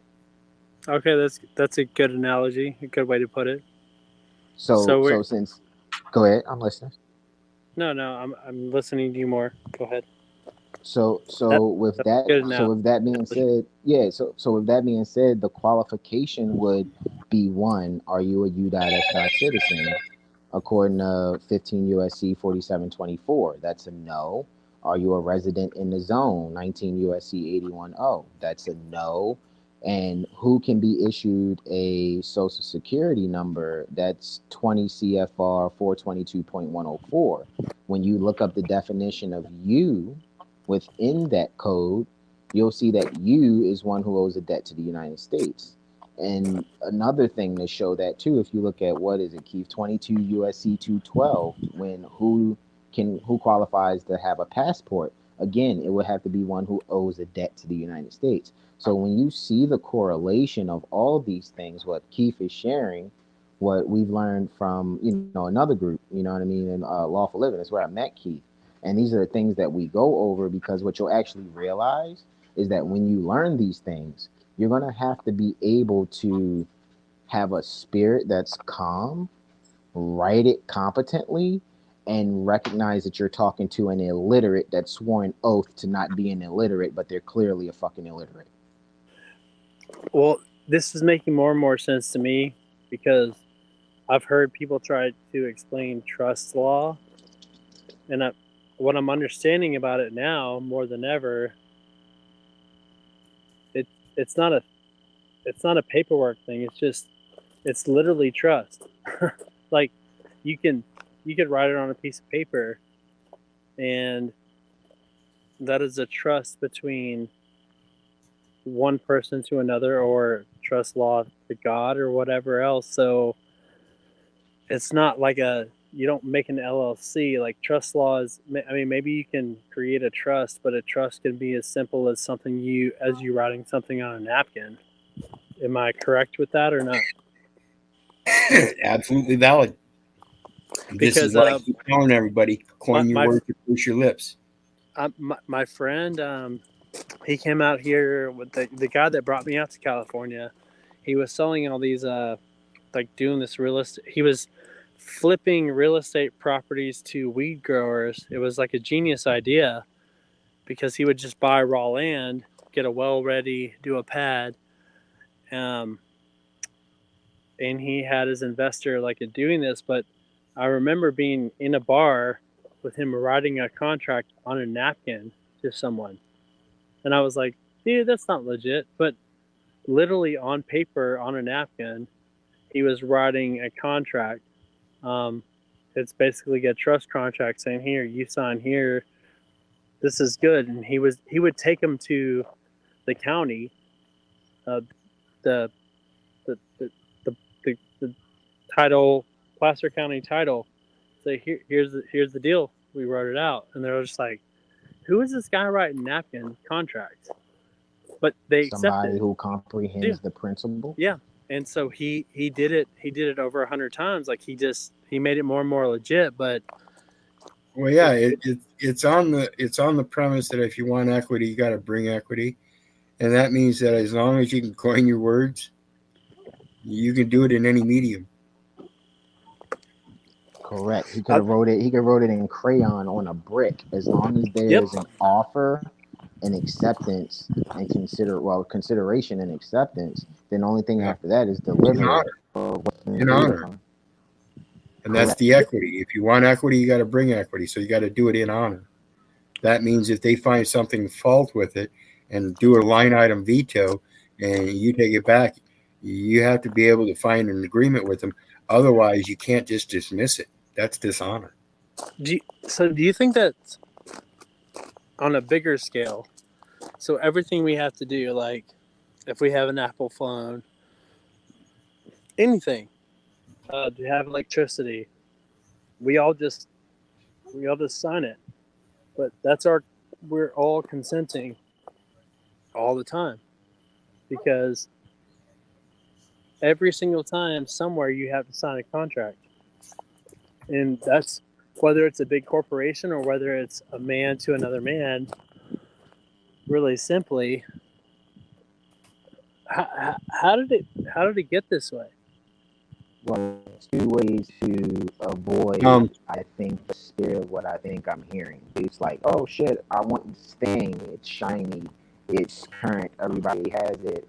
I got to get my hands on it. The two ways to get that without a headache is, one, like he said, ask for forgiveness after you read the terms and conditions, realizing that you agreed to something that you had no idea what you're agreeing to. That's one way of dealing with it. Another way of dealing with it is, ooh, I like this shiny thing. Let me get the terms and conditions ahead of time, analyze them, modify the conditions and make it a conditional acceptance, and then see if that's accepted. If not, then you have a lawsuit on your hands for discrimination. I think it's that simple. What do you say, Keith? Absolutely. And I got to ask you, brother, there's something wrong with your mic. We got a lot of static coming through. If you could do something Oh, about really? Must have been rubbing up against my scarf. Pardon me. I got the headphones in. What's this? Is this better? Not at all, brother. All right, I'll mute real quick. And in the meantime, welcome, Brooklyn, Tex. What's going on tonight, brother? Alfredo, Hey. what's going on? I have this form called the Mother Parent Worksheet. That's as I'm doing my go backwards homework. That seems to be what they have now, and probably back when I was a little baby boy coming out. But it doesn't really have a formal name, but it's called the Mother/Parent Worksheet. And Yep. that's what they have you fill out. And I see all kinds of, you know, Yeah, wrong. she's performing work for them. It's She's crazy. literally working for them under the spell of illness, inpatient hospital treatment, and they get to treat her as a trustee to help sign documents they need another signature for in order to use in their system. That's crazy. I They didn't see they that. induced her into labor. I didn't even peep the word work right there as making them an employee. Yep. So you handed that man right over to him when that man was already discharged of his mother's waters. And when he took his first breath, that man became a living soul. Nobody recorded the living soul. They recorded the name and all that as the event of a man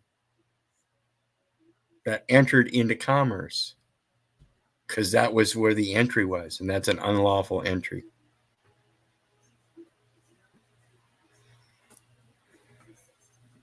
So anybody else? Anybody else? Baby Act. Yep, Baby Act. That's why I mentioned Kerry Zolman. He acts like an idiot, just like a baby. He doesn't understand a fucking thing. Well,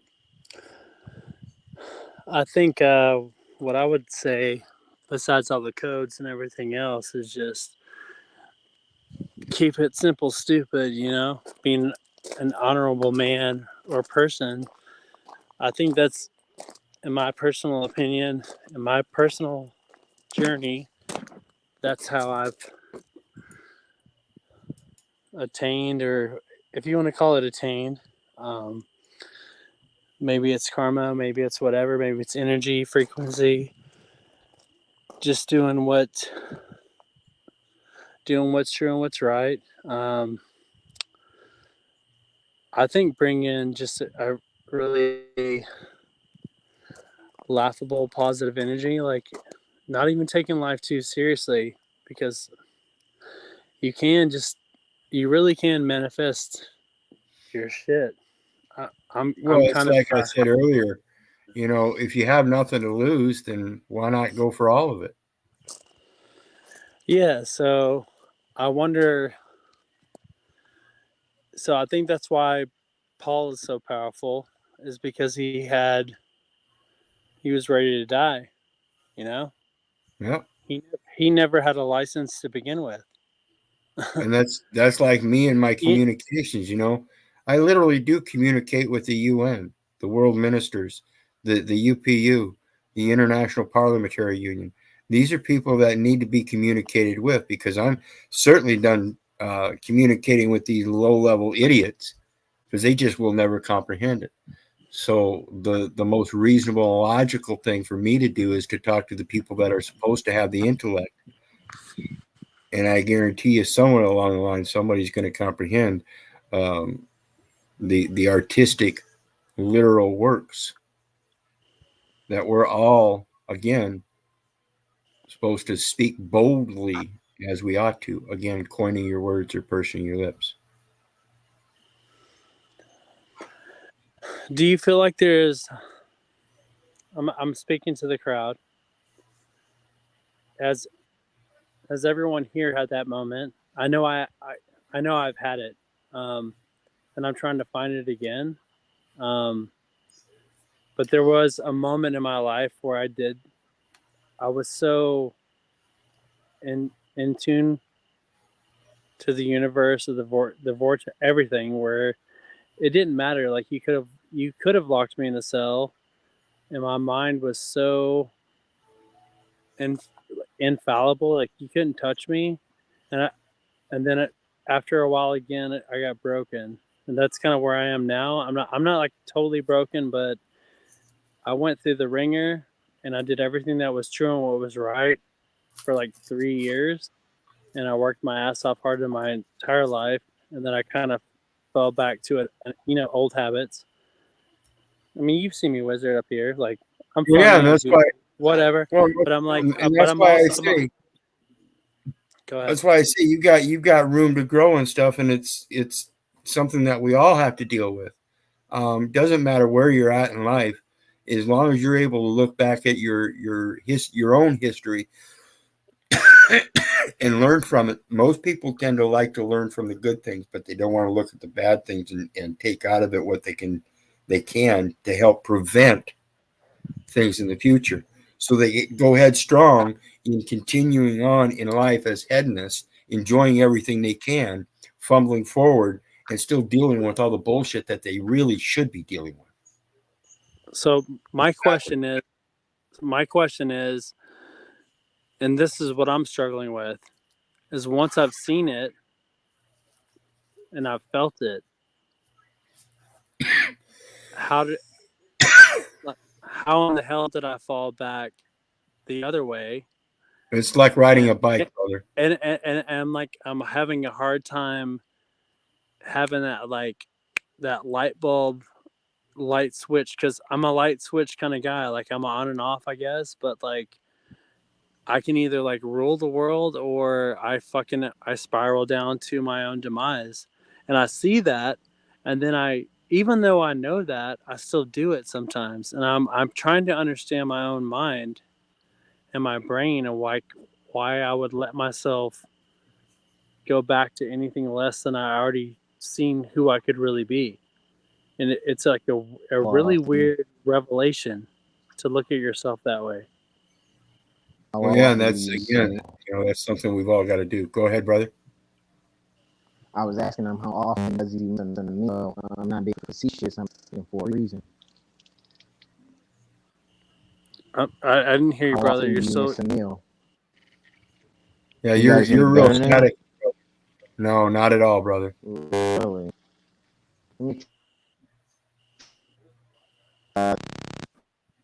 Log back in, log back off, brother. I would love to hear your comments. Is this better? Do it again. Speak again, brother. Mic check, mic check.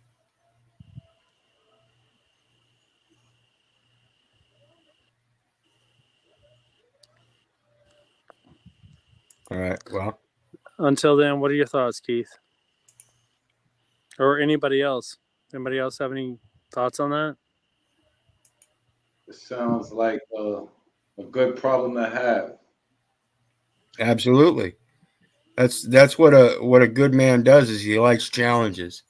And I get so sick and tired of people that want to sit back and tell me when I ask them if I could educate them on something, they say, "Oh, that's not going to happen."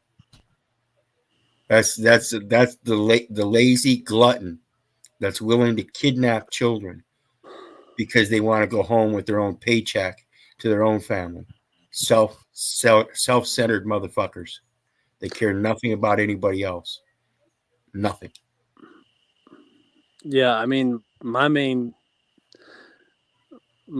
struggle or goal, or my main goal in life, what I thought would be to give service to everybody else. And then what happens is, at some point, I think alcohol and addiction doesn't allow you to service yourself. And until you're like, to have that cup to give up, when my cup's full, man, it's like, I think I've said it before, like, I know I can change a room if I always have. But the older you get and the more obstacles you face, and like you start, I guess maybe it's an ego thing. And then you start like comparing yourself to your friends and the people you grew up with and what's going on in your own life. You start to doubt yourself, question, and it's like an ego thing.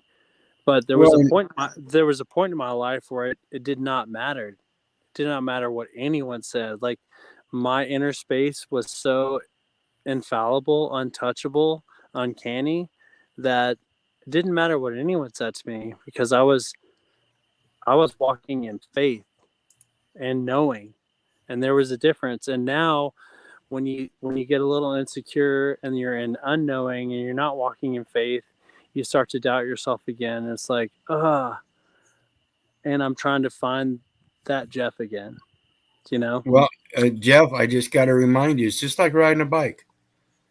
You're gonna fall, and the more you try, the more tricks you try and shit. Same thing with this. The more things I try, the more I'm gonna fail. Like going down to the post office trying to find somebody that I can speak to in the back office about this stuff, and oh no, that's not gonna happen. So now I got to talk to the postmaster general and the director general of the International Bureau and pass on a communication so that I can put it through the FCC if it ever has to go to any kind of court. Yeah. Well, I just want to know or let you guys know that I appreciate your support, and I really do listen a lot. Sometimes I come up like a maniac, but I think it's kind of fun and entertaining, but my heart is pure, I think. Well, that's a lot of it too, and that's my mom used to tell me, Keith, things just have a funny way of working out if you just do things right, you know. And that was, that's my That's biggest impression. I was a Boy Scout and all that. They really made a good impression on me in regards to the morals and things like that. Thank God. Can you guys hear me clearly now, Keith? Yeah. Much better, brother. Much better. All right, yeah. The point I was making earlier about missing a meal, I'll just get to my point. It's that like when I met Keith, like I said, it was a group that we were in that I coined the jurisprudence gym, and the reason why I call it that is because it's a place where there's a lot of people, Keith included, that we bounce these ideas off of each other, where we allow ourselves to look at the same codes and statutes that don't apply to us.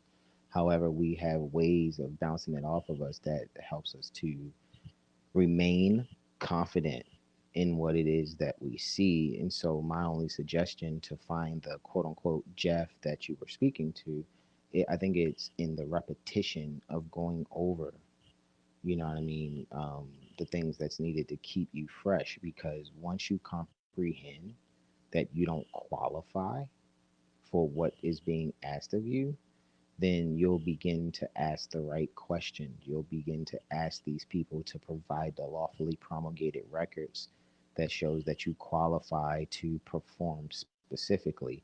Hey, Jeff, you owe Sprint $300. We are, bullshitsky Dorf creditors, and we're calling you to attempt to collect the debt. We think you can set that up. Oh, I'll set that up as soon as you give me the original contract. Yeah.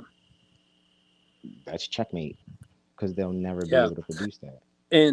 And I appreciate that, but I think I guess the bigger picture is that we're kind of untouchable in a bigger scheme of things.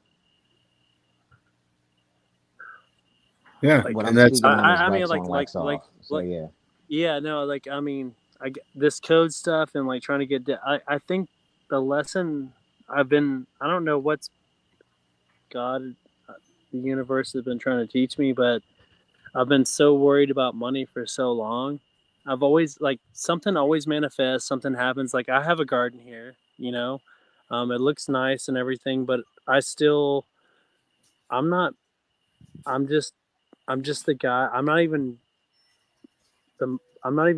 making the money yet. You're like, we're losing money. So it looks nice. It's pretty. I'm not trying to show off, but I'm proud of what I'm doing in the dirt. The money thing, maybe it will come, maybe it will never come, because I've been so focused on financial freedom so I could do things for other people that it's just never come in my personal life, in my personal experience. And I'm wondering if the lesson the universe is and God's been trying to teach me is that you shouldn't give a fuck about money. And I've kind of always told myself, yeah, well, I don't care about money that much. And maybe that's why I've never had it. Maybe I'm not manifesting it for myself. So it's just kind of like a catch 22 that I find myself in, this like fucking loop of never being quite adequate to be the man that I want to be, to take care of my family, to do such and such, to me, to find my own family, have children, all this other shit. And so I'm constantly waiting to get that. And it sounds so lame. Yeah, like I've been wanting to get that bag a little bit, but I've always been okay, but I've never just been like straight balling out of control. But it's just like this thing it's just this push and pull that's been my entire life on it. And it seems like I just need to let go and surrender on the money thing and say, fuck it. Sometimes, and that's sometimes is what leads us to the a better realization and a better option that we can check out. The term money itself is anything that can be coined. That's why I say coin your words or purse your lips.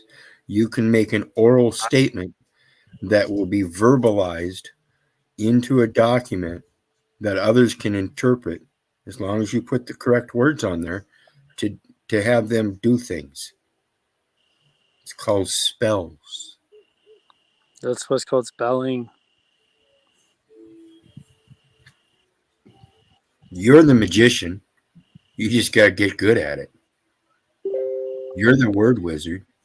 You just got to keep trying. I've been good at how hard is it to fall off the bike of being a word wizard? You just look at dictionaries and etymology. Well, Turns theology into etymology. Go ahead. This place I'm sitting at right now, it's like I did kind of manifest it. Like, it just hasn't quite finished out to the end goal that I thought it would be. And maybe it's the whole I'm afraid to succeed, afraid to fail, and it's too good to be true.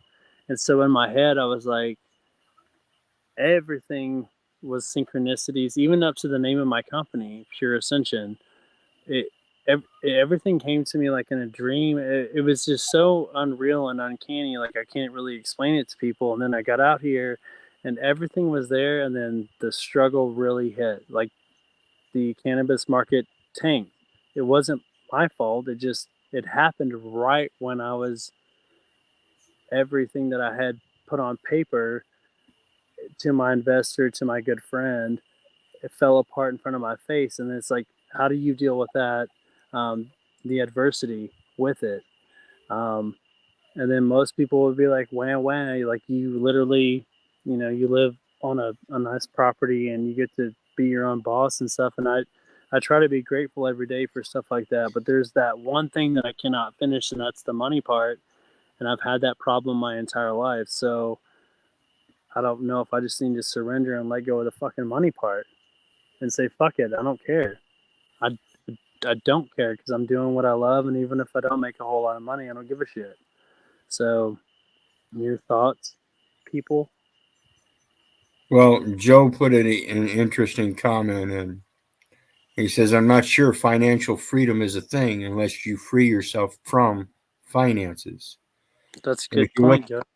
And if you look up the term finance, literally means FI, and it's a term I've spoken of many times, fidelity.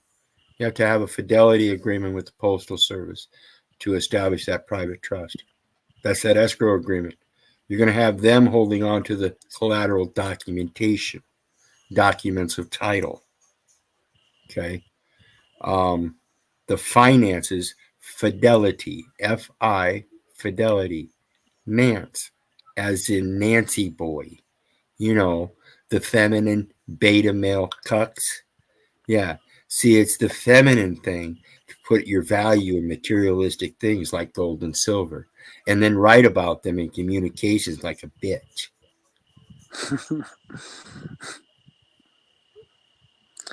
I've always felt like I think I've said it before on different panels, but I think the ultimate currency is connection through other people. Because I think Joe Cool would resonate with that because he's uh he's an icon probably in his community and the way he can word and work himself through to help people. And there's something that's invaluable when you help someone else with services that it doesn't matter, like money and things don't matter as much as like service to other human beings. And I think that moves mountains more than the other the other way that most people think finances actually work. So currency is, you know, through your connections, and that's my opinion on that. You a wealthy man. I Yeah, mean, that's the only reasons I ever have anything that I've had is through the connections that I had because I made true connections with people because I was truly authentic man. That's what I think brought me to Paul's. I don't know how. I don't know. I watched them from the very beginning. Um, brought me to Wizard. It brought me to this where we're at right now. Um, one thing led to another, and who knows how all that works? But that's frequency, vibration. You know, when you're on the same frequency as someone else, there's just people that I had to leave in my life that were really good friends of mine. That just there's a reason where you say, oh, well, you don't, I don't resonate with you, or like we're not on the same frequency because all that shit means something because we are our vibrations where we coming down to the whole thing is like I did through this whole thing, and now I'm here with like an internet family which I never really had before, never had really needed. I don't think I need this, but I enjoy this, and I learn from this, um, and it brings you to the next step or maybe the next level in your life. Um, Hearing certain things from certain people, and this is the world's most advanced library, and I don't see why people aren't taking advantage of it. yeah, Again, it goes to the discernment though, and that's why um, I urge people to go ahead and use it. But before you do so, for crying out loud, unlearn what you've learned, get back yep, to a concise English handbook and relearn it, and then go forward. Understand that the English language is nothing but an adoption of multiple other languages. And in that, find out the importance of that term adoption, both literally through their dictionaries and etymology and the scriptures. Find out how it correlates in your life so you can learn how to adopt things appropriately so you can then line item veto and override them. You don't have to accept them in offer in acceptance of contract. You can accept them as diplomatic notices of communications. yep. Nothing more. Have you ever heard Wizard? That little there was something that kind of went viral, or at least or something that I saw where someone says you wake up in the morning and you say good morning, but morning could be MOURNING. That's Well, meaning fucked up. so you don't. So why would you say good morning on a Monday, mundane, to get through the weekend? So you get through the week, so you're weak until you get, and then by the end of the week, your weekend, like your weekend, your body's weekend, just to go back and do this cycle. So like these words, it almost it feels like so. That's why I try to say grand rising or something. I know it sounds like so nuanced or so lame or something. Well, But that's why I say gratings. Greatings. Yeah, instead of yep, because we're I in think a daze. What about daze? yep, DAZE. yeah. I Our language is so fucked, especially the English one. Um, uh, that's why I'm out here in the country in general. Is just because it's hard for me to go around the city and just see a bunch of zombies walking around. It's really hard for me now. Like I go home for Christmas and it's almost depressing. I love my family and everything, but it's just I feel like I'm walking around in zombie land. Zombies in So what way? In that they're blind or something they're doing? I maybe that they're just blind. Like I just see Yeah. so many people. I just see so many people that they're lost, and even going to a bar or going anywhere to where people are just searching for something that Yeah. they're trying to mask, or it's like more escapism as anything. You And can so go to a sports bar and you can have a drink and enjoy yourself and some conversation, or you can go in there and you can fucking analyze some shit and realize that everyone in here is putting misplaced priorities on their escapism, and their LeBron is now a god, and they're missing what true God is like. You could go that route. yep, yeah, like I quit watching sports like 2 years ago, and I used to love sports. I used to Yeah, love my Dallas Cowboys and the Dallas Mavericks, and me too. I like the there were Cowboys. there would be not a time where I would not miss a game. And I used to yell at the TV, and I look at myself back then. I'm like, Can't name a what? player. I'm the same way. I used to love Dallas. Now I can't name a fucking player on the Bears I nor can't. Dallas. I don't know what's going on, and I still call my dad, and he sits in front of the TV all day, every day, and I don't.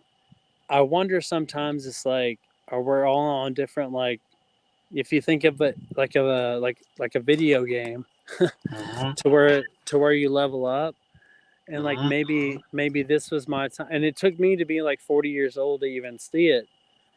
And I'm like, oh shit, I was so blind for so long, and I fell for it.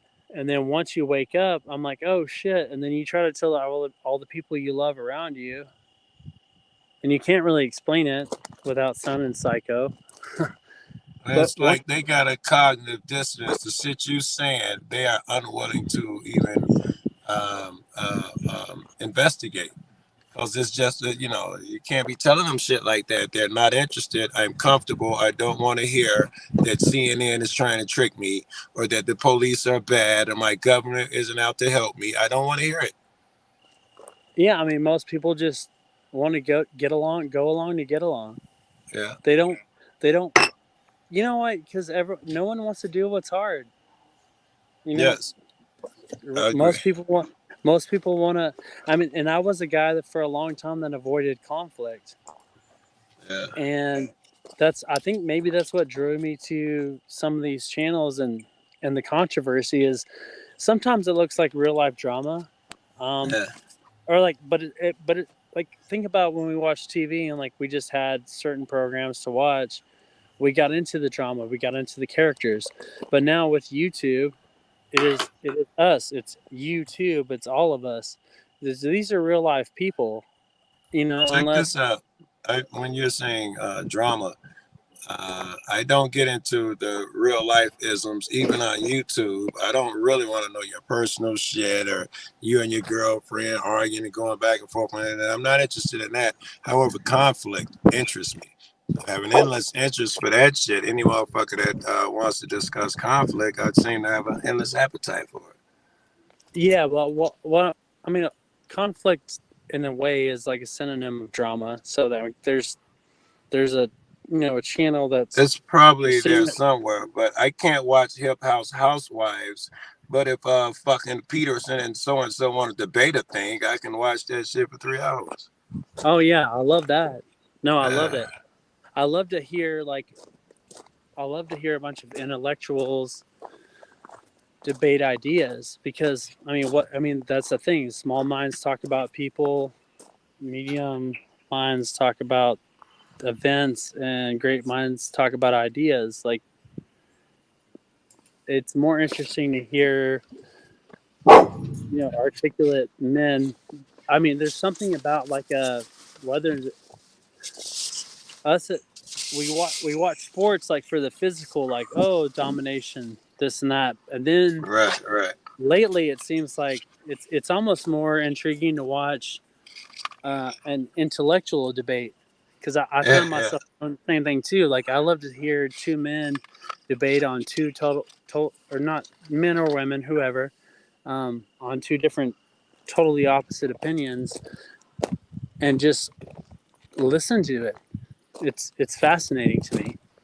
It And is, then especially if they are fearless, and I prefer that they disagree with each other through the gate. I want one person saying that Republicans are gonna save you, and the other guy is saying Democrats. I want that total difference of opinions, and I want them both brave and intelligent. Right, your opinion. If you have these great opinions and you're afraid and you let the other guy dominate you, then you do me no good. If both of you are brave and both of you are intelligent, yeah, it's a good show. do you ever watch so what got me into that stuff was back in like 2014. I would watch like Christopher Hitchens No, debate. don't ring a bell. No. It was a really good like atheist debate against God, and he Yeah, would that's the type debate. of shit I'd be in all that Uh, already. I'm all in. Yeah, that interests me already. yeah, this guy Christopher Hitchens. They were called the Four Horsemen. It was like he died, but I watched. I just be outside weed whacking because I just love to listen. Like, I love the jobs that I have where I could just listen to a podcast every day Yeah, because you feel like you're fucking learning, or you think you are. But yeah. you just listen to intelligent people debate all day, and then it gets your mind tweaking on so many things. I think it's it's like I can compare it to cop watching. The more I watch these guys, it makes me run shit over in my head. What argument would I use here? It makes you better merely by watching the other guy and his argument. Absolutely, absolutely. Hey guys, I'm enjoying this, but I got a really bad toothache. I'm in the car. I think I gotta go in the house, and hopefully I can take enough drugs to lay me to sleep or something. I ain't had a toothache in years. It's killing me, bro. All right, it's been fun, Hey, guys. hey, Joe Cool, are Yeah, you really 72? you're being kind. You're being generous, and I thank you. Thank you. Yeah, and thanks for coming up, Joe. We enjoyed you. Come back again and rest well. And with that, guys, we're going to put an end to it. So, any final words, please speak up. And we'll be back again, not tomorrow night, but Saturday night, 10 o'clock. Do the same thing, part 2. Tomorrow night at 10 o'clock, I got something else scheduled, but we'll see you then for something else. Any last words? Hey, thank you for having me, Wizard. Appreciate you. Always, Jeff. Always. Love you. Love you, man. Good night.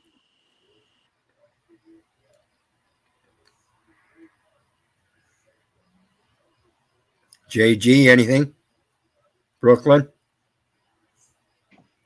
Yeah, man, it was a great show. There was something I was looking up. I can't remember exactly what it's called right now, as I'm getting faded, but maybe it's for the best because it's heavy stuff that I ended up looking up because of what you shared on the separation between us and the name and how to operate and so forth and so on. And some deep stuff, man. And yeah, I'll just post it in the chat when I find it, man. Appreciate you for having this platform for the real ones. You bet. Anytime. Appreciate you coming up. We hope to see you back. All right. JG.